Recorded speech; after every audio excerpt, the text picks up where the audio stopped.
So let's understand the bias variance trade-off of neural networks or simple or multi-layer perceptrons that we have been talking about, right? The first thing is, as the number of layers, increase, right? What happens?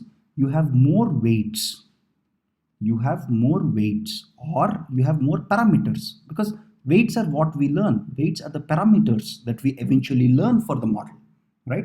So as we have more weights, there is a higher chance of overfitting. There is a higher chance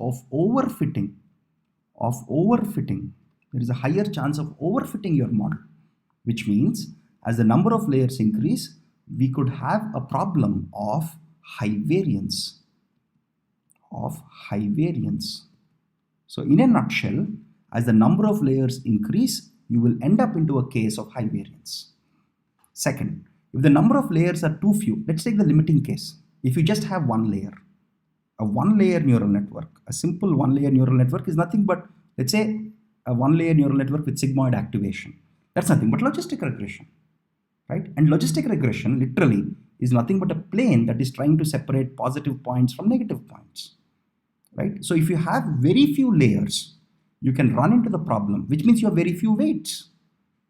Very few layers basically means very few weights, which means you run into a problem of higher chance of underfitting. Higher chance of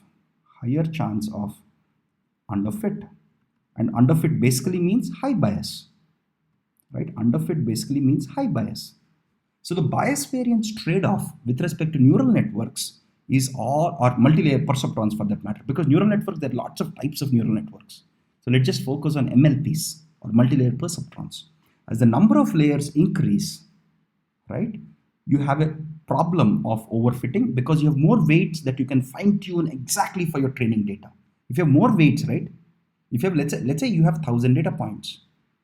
Let's assume you have 1,000 data points, and let's assume you have 1,000 weights. Then I can, because I have more weights to fine-tune and tweak, right? I can make my 1,000 weights fit so well to this 1,000 data points, right, that I could easily overfit. Instead of 1,000 weights, let's assume I have only 10 weights. The number of modifications or the amount of fine-tuning I can do for 10 weights is much lesser than 1,000 weights, right? So if I have fewer weights, I have a higher chance of underfitting my model, right? So similarly, logistic regression has a bias problem more than a high variance problem, because it's a very, very simple model with very few weights. And hence, since it has fewer parameters or weights, it has a higher chance of underfitting or high bias problem, right? Then you might wonder, and typically when you say a multi-layer perceptron, you never train a one-layer thing. So typically multi-layer perceptrons don't have the problem of underfitting as much. They typically run into the problem of high variance, right? So typically MLPs, because you have multi-layers, because you have multiple layers, right, you have a problem more of overfitting.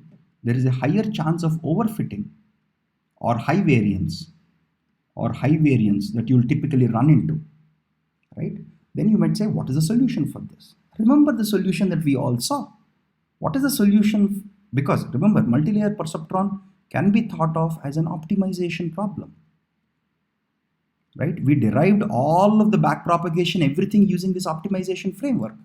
And in optimization, whenever you have the problem of overfitting or high variance, what do? You add regularization, right? You simply add regularization. So one way we can do here is add regularization to the problem. So your loss function here, your L, for which we are all computing the derivatives, we wrote it as I equals to 1 to n, some loss between each of your training points and your predicted values, right? This is what we have, right?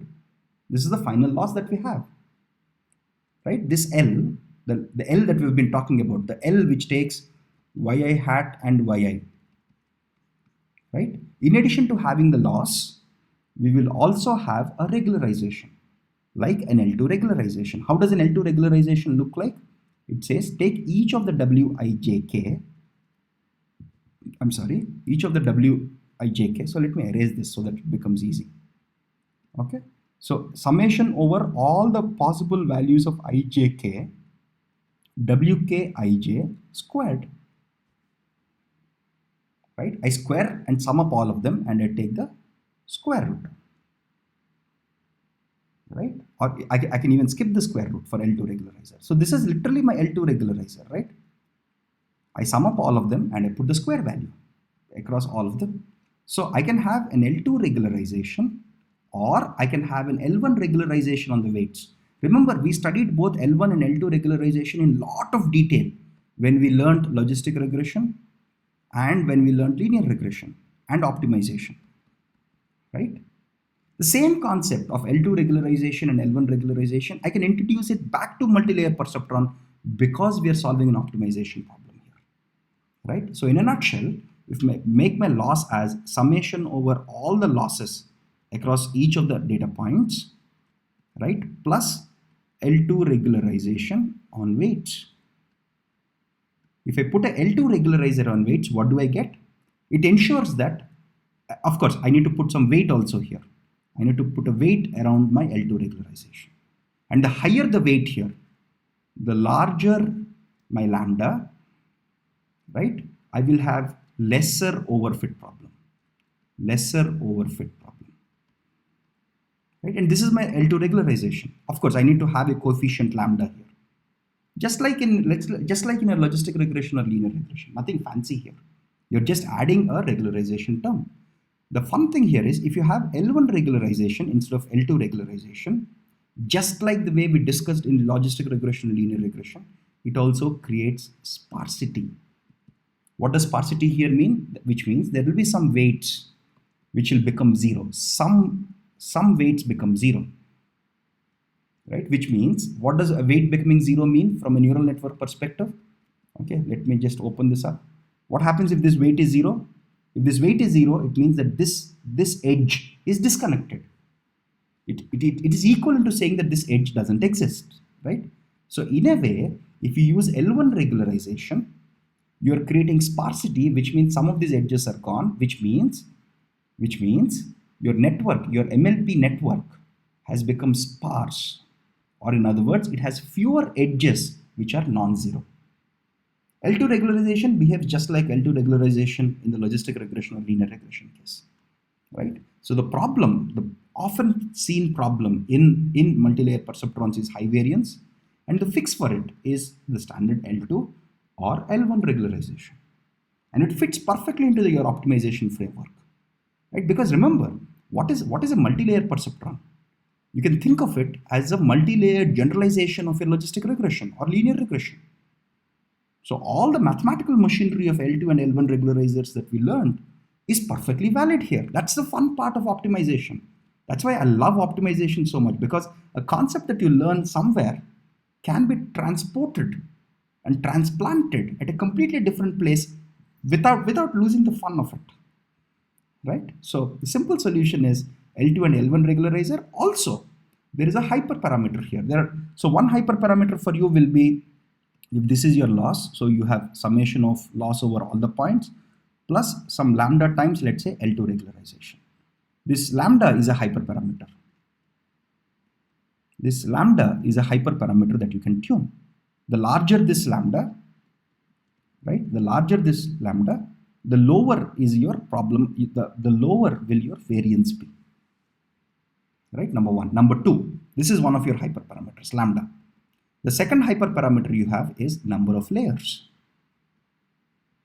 You just don't want to train a neural network which is 20 layers or 30 layers, right? As number of layers increase, you have a problem of higher variance. So also, you have two hyperparameters here. The hyperparameter corresponding to the L2 regularizer, the weight of the L2 regularizer, and the number of layers. So when you're training an MLP, to avoid overfitting, you can try this in addition to number of layers. Don't just keep increasing the number of layers like crazy, okay? Because that results in a high variance problem. And especially if you're using a sigmoid unit, you can also easily run into the vanishing gradient problem. Very easily you can run into the vanishing gradient problem. So keep your number of layers sensible.